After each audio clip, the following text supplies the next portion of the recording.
Foreman, wag sobra-sobra. Hindi. Wala si Ansing dito. Mali mo. Nice. Okay.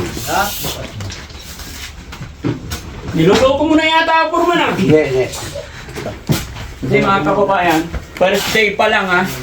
Kulang na daw yung materialis na pinili. Ibang klase ito si Foreman. No? At para makumpay. Bayaw, pahiram ng ano mo, lapis o kaya ballpen, kung meron dyan.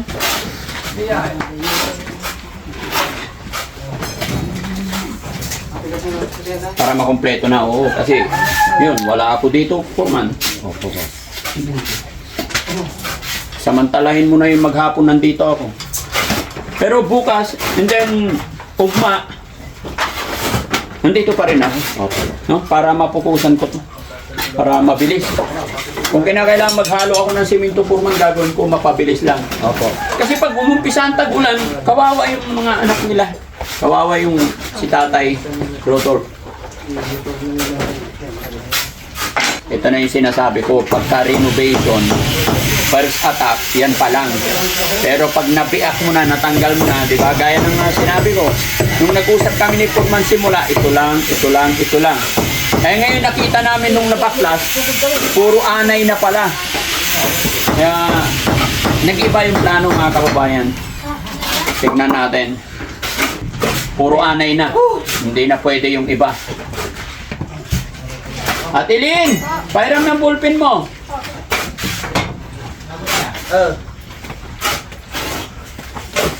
Tapos Ate Lynn, pupunta tayo ngayon ha. Sa bilihan para may pa-deliver na. Or else, ito. May papel naman, Foreman. Meron na yun. Dito, may lamisa tayo.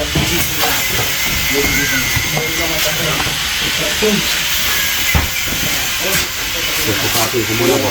Susukatin mo muna. Hindi ko makukuha yan. O, sige. Pahiram ng ano? May toro. Mikro, yung malaki. Tutok mo doon. Kapatid. Kasi tutok mo doon. Kung malaki. Sinama mo na dito, Foreman. Isasama na para... Oo.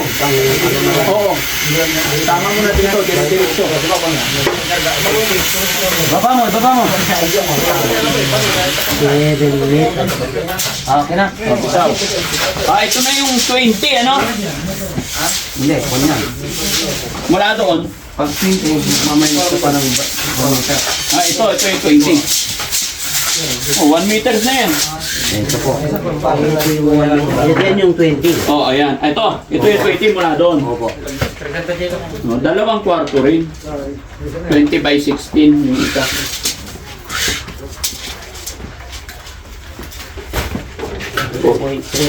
Ha? 8.3.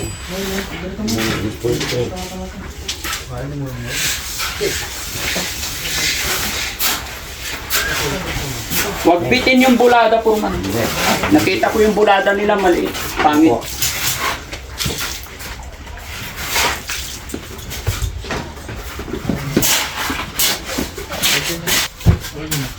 Ilang piraso to.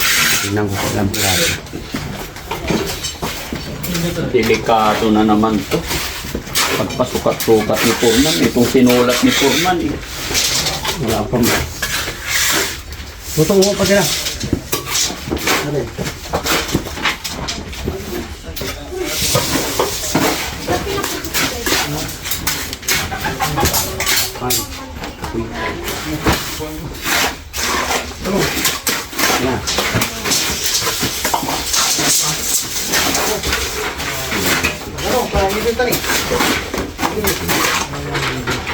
Yan. Ang 0.5 pa lang.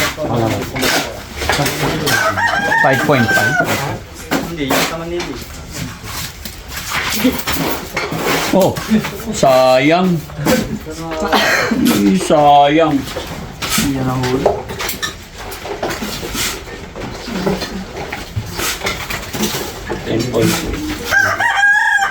Ngayon, ang tubular.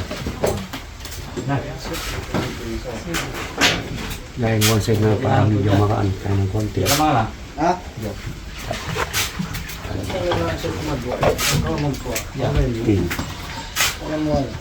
Foreman, wag sobra-sobra. Hindi, hindi. Wala si Ansing dito. Sasakto ko lang po. Oo. Doon sa kabila, sinobra-sobrahan mo eh. Naalala ko. Naglilista na naman eh. Ito lang mga lahi. Sa paano? Pagdabi.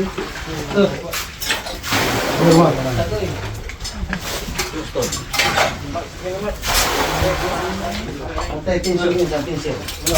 Sige, baro. Parehas pa lang kami ng sulat ni Puriman eh. Kaya. No? Yan mo sa... Wala pa rin si Jessie. Nag-vlog pa yun ah.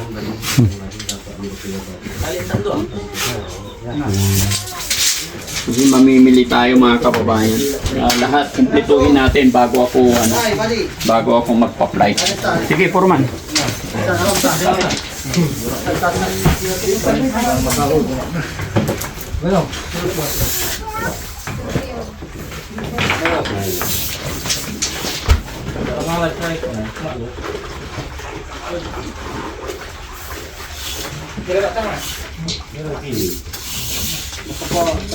Kumakululan ko ah.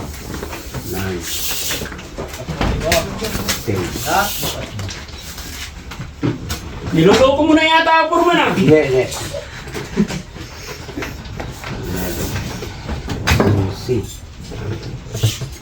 11. Okay, buti na lang. Makakakita ka talaga kayo ng Purman na nasuntok. 11, tapos may gusto naman.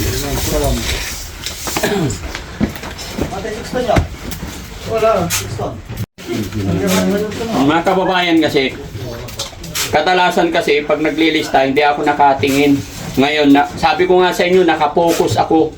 Kaya ultimo pag-order, kasama ako lahat. Binibilang na namin para hindi po sobra. Kasi wala nang pera. 1,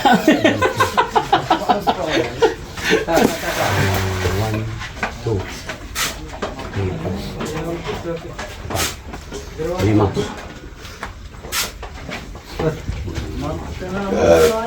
Kalahati. 5.5. Ang bulada niya eh. Kulang nito sa 75 lang. Bulada niya. Yung bulada niya, 75.5. Buuin natin 6 meters. Ito lang. Oh. Yan ang pulada. 75 lang. Pwede na rin siguro. Okay na. Basta hindi mawawala yung simento paikot ah.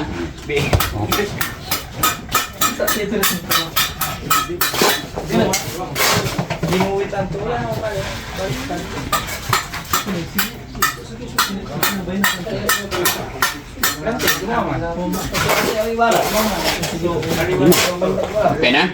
Sige. Pero kailangan kasama ka pa rin, Foreman, para ma-explain mo lahat. Converter pala. Oh, sulat mo na. Converter. 6 meters. Tatlong gator. Kailan natin paduduguan to, Foreman? Ayun ba alam? Kahit bukas na. Bukas na lang. Ito kayo. Gatin. Ampa, Foreman, isama mo na. Opo. Para hindi na tayo ano.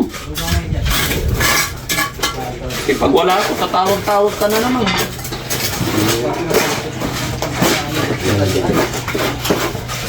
Sama na natin mga kababayan. Pintuan, amba. Yan. Para minsanan na yung sakit. Pero gaya na kayo sinabi mga kababayan, no? Kaya nga nakapokus si Daddy Frankie para hindi magsobra. Kasi tinatanong ko, kaya kung makikita nyo, ako na mismo magsusukat.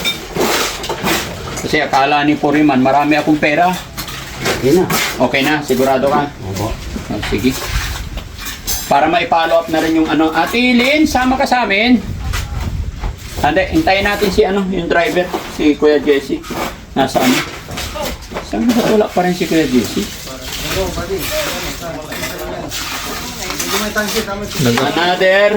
Another second order ng materyales, mga kababayan. Basahin ko rin. Bakit may pundador dito? Long span. Ha? Long span yan. Long span, akala ko long neck. Hindi. Hindi ako uminom yung boss. Hindi ka uminom nun. Gin, maganda. Yan ang sinasabi ko eh. Imperador ayaw ko. Oo. Imperador o Condor? Hindi. Long span, tubular, siparlin, gutter, flashing,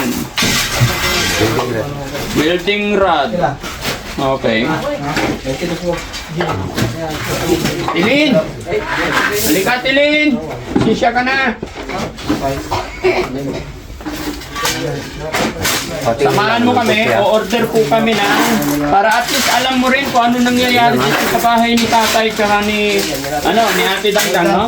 O-order tayo ngayon ng long neck, tsaka pulutan.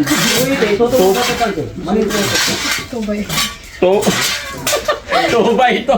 Hindi. Long span, tubular, siparling, gutter, flashing, welding rod. Alam mo ba lahat yan? Hindi mo naintindihan. O sige, pasasamahan mo na lang kami kung paano. Ngayon lang po kasi ako sumasama sa mga ganito. Oo. Mag-first time. Pero sa ngayon, basta ipinapaalam ko lang, magkakaroon ka na rin na idea. Kasi siyempre mga kababayan, pag kami ang mag-order yan, hindi nila alam kung saan i-deliver. Eh yung una, hirap kami maghanap. Pero nung iniwan ko sa kanila, naging okay naman. Hintay-hintay lang namin si Kuya Jesse, pagbalik niya, kasama natin si Foreman. Ano po? Sige. Wala, hindi mo ba Foreman ba kami? Wala na. Sige. Pag naubos na namin yung halos. Kapag naubos ulit, Yung buhangin, alanin mo. alanganin na yung buhangin. Oo, pag nag-flooring tayo. Pero yung hollow block Foreman, kukulangin pa yung in-order natin na 800. 800 yun, di ba? Meron doon. Kamada dyan sa labas na. Yung hollow block. Hindi ko nakikita. Marami?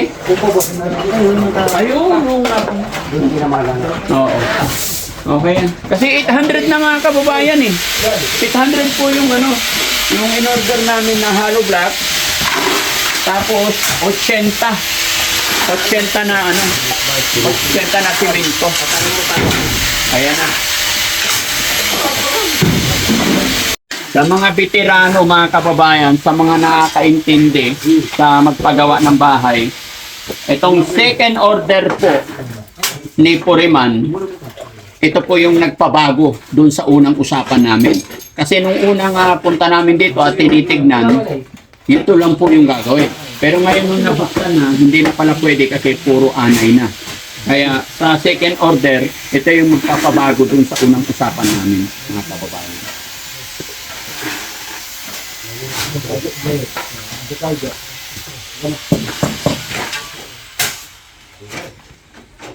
Ano yan? Yan, labas mo lang. Para magkaroon ng nosing ka lang. Pas, Opo, yung nosing. nosing niya, para maganda rin tignan. Mataba. Dati hindi ako marunong ng mga nosing na yan. Nosing lang yung alam ko mga kababayan eh. Oo, pero ngayon nagkaka-idea na, natututo ako. Ngayon, pag siyempre bitin yan, budutungan namin. Oo.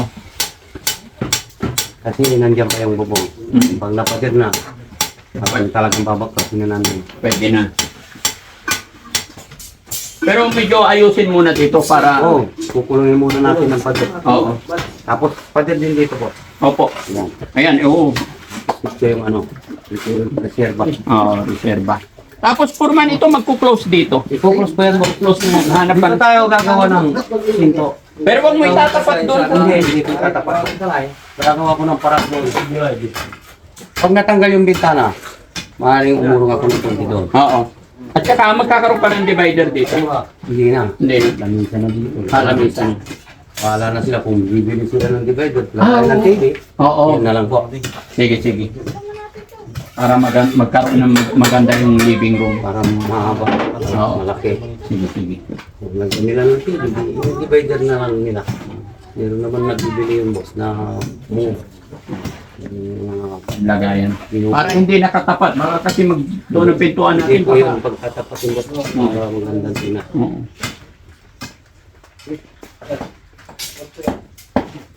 Pag nahukay nyo yan, may hukay na naman ulit dito ha. Ayun. Wala. Wala na dyan. Dito lang. Dito pa. Pasok. Tanggalin niya yung bintana. Akala nila dyan pa rin ang pinto ay room. Hindi. Dito na po yung room. Babalik rin natin. Yung bintana lang ha. Diretso sa baba. Oo, salas na yan. Maluwag. Hindi pa pala nila nababasa yung plano natin for months. So ngayon alam na nila yung plano natin. Kasi nandoon sa yung harap, yun yung harap. Nandito sa kaliwa lagi yung kwarto. Parang na ano man. Oh, nawawali dala. Naiintindihan na. Naiintindihan na nila. Turong mo lang dito Mark, para hindi bumalik yung loob. Oo, huwag mo nang pitinin yung pag-urong mo para hindi ka nahirapan.